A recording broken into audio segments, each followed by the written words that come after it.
Hello students, I'm Kiran Sharma. Students, we are studying chapter number 2 Socialism in Europe and Russian Revolution, part number 5. Students, we will discuss about what was the Russian Revolution and its main causes.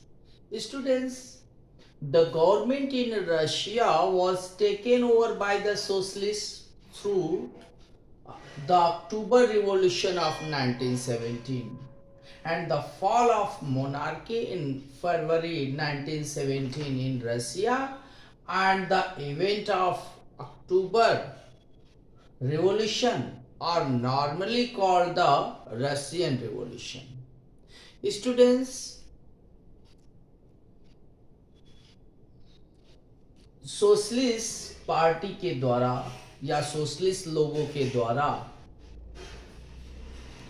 सरकार को गिराने में ये फरवरी की घटना बड़ा अहम है और पूरी तरीके से रसिया में जो क्रांति हुई वो अक्टूबर में हुई लेनिन की वापसी से। तो हम कह सकते हैं कि ये जो फरवरी 1917 है ये राजतंत्र जो है समाप्त हो गया और अक्टूबर रिवॉल्यूशन जब हुआ तो इसने ही रशियन क्रांति के नाम को दिया। But students, what were it's main causes? क्या मेन काजेस थे? तो कई काजेस थे इसमें। सबसे पहले first of all autocratic rule of jars. ये जार शासक होते थे तो वहां पे इन 1914 the Russian emperor was Tsar Nicholas II and he fought a number of wars to expand his empire in north and west in Europe. He never cared for the welfare of the people and his rule was reactionary, ruthless and oppressive.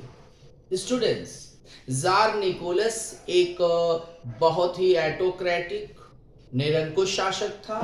1914 में जो है जिस वक्त first world war start हुआ उस वक्त शासक था और ये जो है साम्राज्यवादी विचारधारा का शख्स था।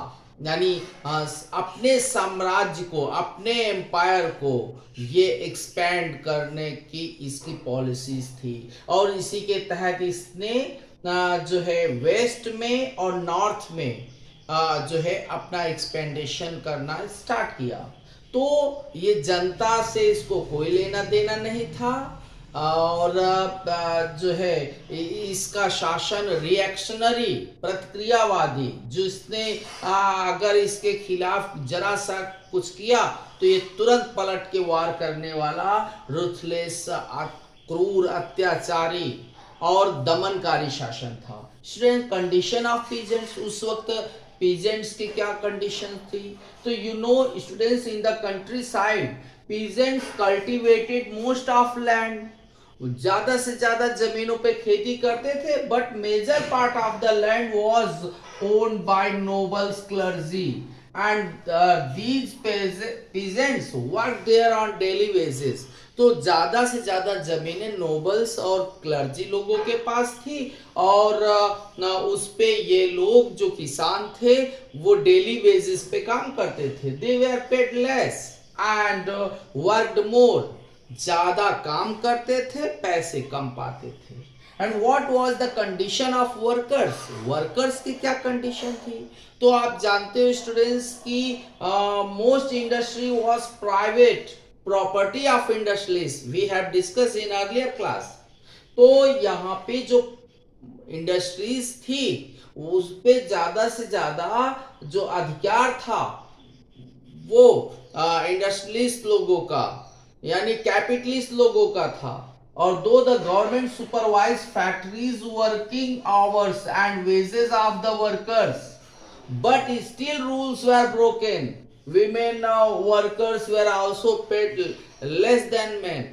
तो यहाँ पे सिचुएशन ये थी कि जो सरकार ने सुपरवाइज किया हुआ था और कि भाई वेजेस डिफिनिट निश्चित दिए जाएं और वर्किंग आवर्स भी फिक्स्ड हो, बट ऐसा नहीं होता था, कानून हमेशा टूटते थे।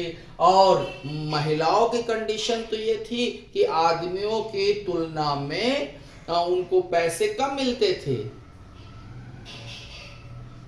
जबकि however they worked same, समान काम करते थे बट पैसा कम मिलता था। And formation of socialist parties, तो all political parties were illegal in Russia before 1914 and the Russian Social Democratic Party was founded in 1898 by socialists who respected Marxist ideas.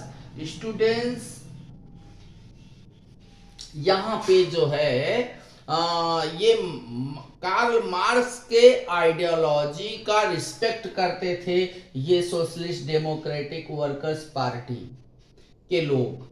तो यहाँ पे क्या हुआ, but because of government policies it had to operate secretly as an illegal organisation. तो यहाँ पे फिर भी इनको इलीगल ऑर्गेनाइजेशन के तौर पे काम करना पड़ता था और it set up newspaper, mobilise workers and organise strikes.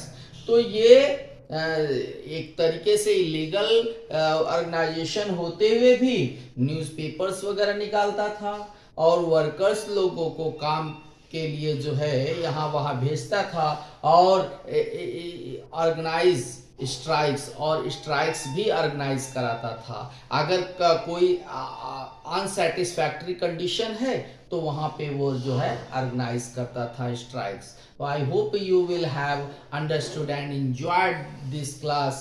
Students, we will discuss more about in next lecture. Okay, thank you students.